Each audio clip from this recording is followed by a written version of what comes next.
Hello everyone, welcome to my YouTube channel Zoophilic Buddy. In this video, I will discuss about squamous epithelium, its nature, its occurrence and its function. Nature.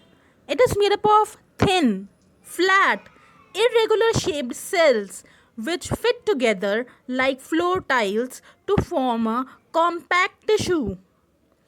Occurrence.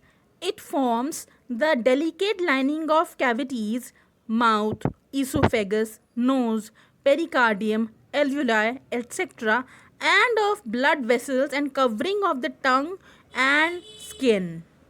Function.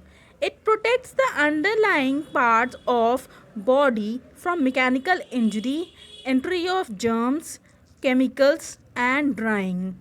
It also forms a selectively permeable surface through which filtration occurs. Lastly, thanks for watching this video till end.